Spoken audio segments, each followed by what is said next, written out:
4월 30일 새벽 예배를 하나님께 드리겠습니다. 오늘 우리에게 주신 말씀은 출애굽기 14장 15절에서 31절의 말씀입니다. 드라마 바이블로 같이 읽도록 하겠습니다. 여호와께서 모세에게 이르시되 너는 어찌하여 내게 부르짖느냐? 이스라엘 자손에게 명령하여 앞으로 나아가게 하고 지팡이를 들고 손을 바다 위로 내밀어 그것이 갈라지게 하라. 이스라엘 자손이 바다 가운데서 마른 땅으로 행하리라. 내가 애굽 사람들의 마음을 완악하게 할 것인즉 그들이 그 뒤를 따라 들어갈 것이라. 내가 바로와 그의 모든 군대와 그의 병거와 마병으로 말미암아 영광을 얻으리니 내가 바로와 그의 병거와 마병으로 말미암아 영광을 얻을 때야 애굽 사람들이 나를 여호와인 줄 아니라 하시더니 이스라엘 진 앞에 가던 하나님의 사자가 그들의 뒤로 옮겨가매 구름 기둥도 앞에서 그 뒤로 옮겨 애굽 진과 이스라엘 진 사이에 이르러 서니 저쪽에는 구름과 흑암이 있고 이쪽에는 밤이 밝음으로 밤새도록 저쪽이 이쪽에 가까이 못하였더라. 모세가 바다 위로 손을 내밀매 여호와께서 큰 동풍이 밤새도록 바닷물을 물러가게 하시니 물이 갈라져 바다가 마른 땅이 된지라. 이스라엘 자손이 바다 가운데를 육지로 걸어가고 물은 그들의 좌우에 벽이 되니 애국 사람들과 바로의 말들 병거들과 그 마병들이 다 그들의 뒤를 추격하여 바다 가운데로 들어온지라. 새벽에 여호와께서 불과 구름 기둥 가운데서 애굽 군대를 보시고 애굽 군대를 어지럽게 하시며 그들의 병거 바퀴를 벗겨서 달리기가 어렵게 하시니 애굽 사람들이 이르되 이스라엘 앞에서 우리가 도망하자. 여호와가 그들을 위하여 싸워 애굽 사람들을 치는도다. 여호와께서 모세에게 이르시되 네 손을 바다 위로 내밀어 물이 애굽 사람들과 그들의 병거들과 마병들 위에 다시 흐르게 하라.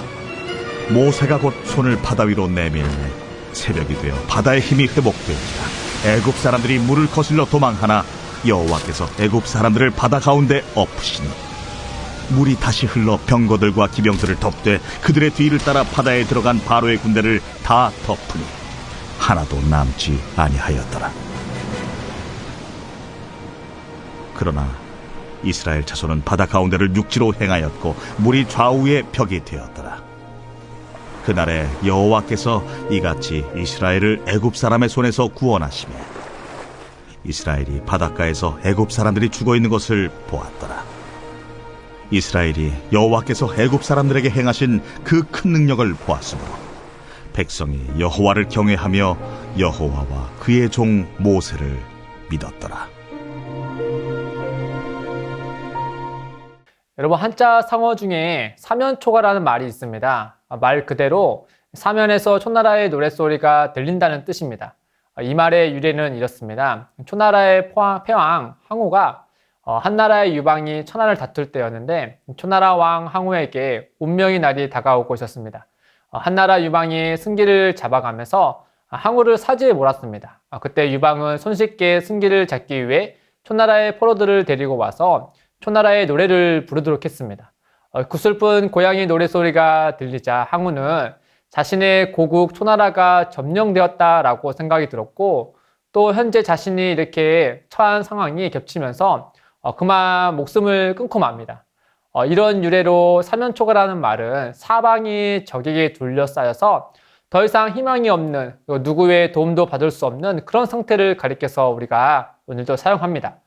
지금 이스라엘 백성들의 상태가 딱 사면초가의 상태였습니다.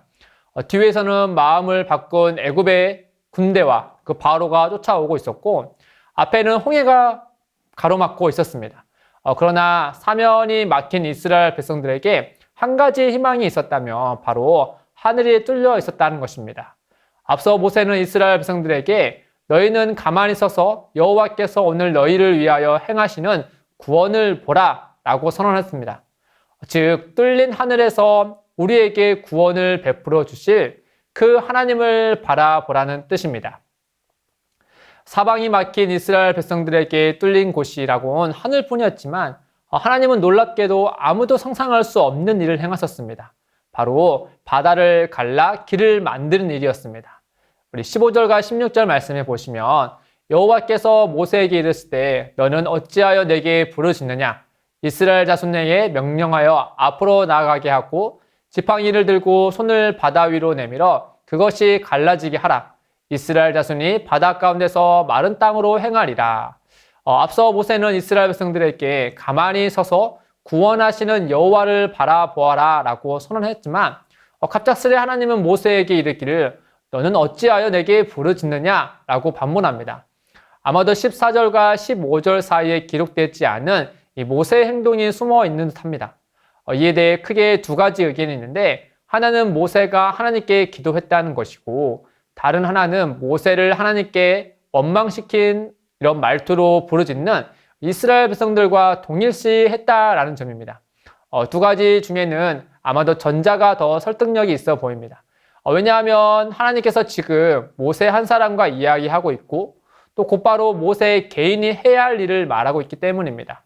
또한 앞서 모세가 이스라엘 백성들에게 가만히 있을지어라 라고 한 뜻이 이 원망하는 그들에게 조용히 하거라 라는 말로 이해한다며 모두 조용히 시킨 후 하나님께서 집중하여 기도하는 이 모세의 모습을 우리는 상상할 수 있습니다.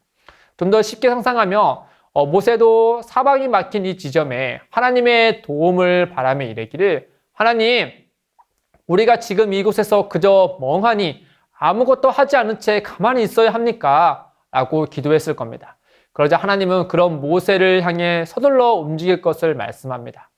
이런 의미로 공동 번역에서는 이 말씀을 이렇게 번역합니다. 너는 어찌하여 나에게 부르짖기만 하느냐? 이스라엘 백성에게 전진하라고 명령하여라 라고 번역합니다. 마치 이스라엘 백성들은 긴급한 상황 속에 당황스러워할 때 하나님은 저편에서 팔짱을 끼고 너그러 있는 그런 모습이 아니라 하나님도 긴급하게 이스라엘 백성들을 위한 길을 만드시는 모습을 우리는 상상할 수 있습니다. 그렇다고 하나님께서 계획성 없이 또 서둘러 일을 처리하는 그런 분이 아니라 오히려 긴급하고 당황스러워하는 그 이스라엘 백성들의 마음을 충분히 이해하시고 서둘러 피할 길을 내시는 그런 분임을 우리에게 알려줍니다. 따라서 하나님은 모세에게 빨리 지팡이를 들고 손을 바다 위로 내밀어 그 바다를 갈라지게 하라라고 지금 해야 할 일을 그에게 알려줍니다. 하나님은 모세가 해야 할 일을 알려주신 후 하나님은 자신은 바로의 마음을 완악하게 하여 사리 분별을 하지 못하게 합니다. 또한 하나님의 천사를 뒤쫓는 바로의 군대에게 보내어 그 구름과 어둠으로 그들의 시야를 가려 더 이상 빠르게 뒤쫓지 못하게 합니다. 이때 모세는 하나님의 명령하신 대로 바다 위로 지팡이와 손을 들자 하나님께서 큰 동풍을 밤새도록 불게 하여서 바닷물을 양옆으로 물러나게 합니다. 이때 바람으로 인해 바다가 갈라지고 또 양옆으로 높은 벽이 생길 뿐 아니라 땅에 물기가 하나도 없는 마른 땅이 만들어 주셨습니다. 마치 하나님께서 천지를 창조하실 때 셋째 날에 물을 한 곳에 싹 모아서 물밑을 만드시는 장면을 우리가 같이 상상할 수 있습니다. 그리고 이스라엘 백성들이 하나 둘씩 하나님께서 길을 내신 그 마른 땅을 밟으며 지나갑니다. 당시 장정만 60만이었으니 추산해보면 전체 인구가 250만에서 300만이라고 했을 때 그들이 애굽의 군대를 피해 도망가는 것을 얼추 계산하더라도 이 마른 땅의 폭이 그저 좁은 폭이 아니라 엄청난 폭이라는 것을 우리가 쉽게 상상할 수 있습니다. 반면 이스라엘 백성들이 점차 지나갈 때쯤에 애굽의 군대들도 서서히 홍해로 다가와 마른 땅에 진입했습니다. 하나님은 그들이 빠르게 진입하지 못하도록 그들을 어지럽게 할 뿐 아니라 그들의 바퀴를 벗겨서 달리지 못하게까지 하십니다. 그때 애굽의 군사들이 아차 싶으면서 무언가 이상하다는 낌새를 그제서야 차립니다. 그리고 여호와께서 그들을 위하여서 싸우시구나 라고 생각이 들자 곧장 후퇴하려고 하죠. 그때 하나님은 모세에게 모세야 내 손을 바다 위로 내밀어 물이 다시 흐르게 하라 라고 말씀하시고 이내 모세가 그 하나님 말씀대로 순종하여서 손을 바다 위로 내밀자 그 벽에 가로막혔던 바다가 다시 힘을 되찾아서 그 마른 땅에 있는 애굽 군대를 다 덮어버립니다. 애굽의 추격을 피해 마른 땅을 통해 건너편으로 무사히 피한 이스라엘 백성들은 자신들이 걸어온 그 마른 땅에 다시 바닷물이 덮는 것을 본 것과 동시에 그 이외에 떠다니는 수장된 애굽의 군대들을 보았을 겁니다. 30절에 이르며 그날에 여호와께서 이같이 이스라엘 애굽 사람의 손에서 구원하심에 이스라엘이 바닷가에서 애굽 사람들이 죽어 있는 것을 보았더라. 그리고 그들을 수장된 애굽 군대뿐 아니라 자신들을 구원하신 하나님의 크신 능력을 보았습니다. 31절에 보시면 이스라엘의 여호와께서 애굽 사람들에게 행하신 그 큰 능력을 보았으므로 백성이 여호와를 경외하며 여호와와 그의 종 모세를 믿었더라. 여기서 큰 능력이란 다른 말로 하면 큰 손이란 뜻입니다. 즉 하나님은 이스라엘 백성들을 죽이려는 그 애굽의 손에서 하나님의 크신 능력의 손으로 그들을 구원해 주셨습니다. 하나님의 크신 능력으로 베푸신 그 구원을 온몸으로 경험한 이스라엘 백성들은 여호와 하나님을 경외하며 그의 종 모세를 믿었던 것입니다. 그들은 그곳에서 한참을 머물면서 자신들이 걸어왔던 그 홍해를 쳐다봤을 겁니다. 이 막혔던 홍해가 갈라지고 그 갈라졌던 홍해가 다시 덮어졌습니다. 그 사이에는 그들이 건너온 마른 땅이 있었습니다. 이스라엘 백성들은 하나님께서 길을 내신 그 마른 땅을 통해 구원을 입었으나 애굽 군대들은 마른 땅 위에서 멸망당했습니다. 하나님을 믿고 따른 자들은 하나님께서 길을 내신 그 마른 땅을 걸으며 살았으나 하나님을 대적하여 불순종한 이들은 그곳에서 죽었습니다. 어쩌면 이렇듯 예수님은 우리에게 그날을 상상하듯이 우리에게 이렇게 말씀합니다. 요한복음 3장 36절에 아들을 믿는 자에게는 영생이 있고 아들에게 순종하지 않으냐 자는 영생을 보지 못하고 도리어 하나님의 진노가 그 위에 머물러 있느니라. 또한 바울 사도도 이렇게 얘기합니다. 고린도전서 1장 18절에 십자가의 도가 멸망하는 자들에게는 미련한 것이요 구원을 받는 우리에게는 하나님의 능력이라. 아멘. 사랑하는 성도 여러분, 우리는 마른 땅이 이스라엘 백성과 애굽 군대 둘 다에게 열려 있는 것을 보아야 합니다. 이처럼 우리가 살아가는 이 성도의 인생길은 믿는 자나 믿지 않는 자나 둘 다에게 다 열려 있습니다. 그러나 예수 그리스도의 그 십자가와 부활을 믿는 자들과 그저 미련하는 것으로 여기는 자들의 그 끝은 전혀 다릅니다.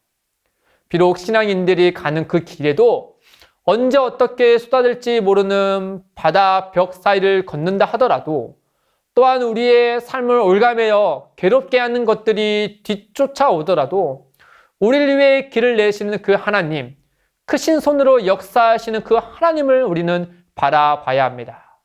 사랑하는 성도 여러분, 오늘 하루라는 시간도 우리의 삶에 길을 내시며 우리 가운데 역사하시는 그 하나님을 믿음으로 그와 동행하여서 승리하시기를 주님의 이름으로 축복합니다.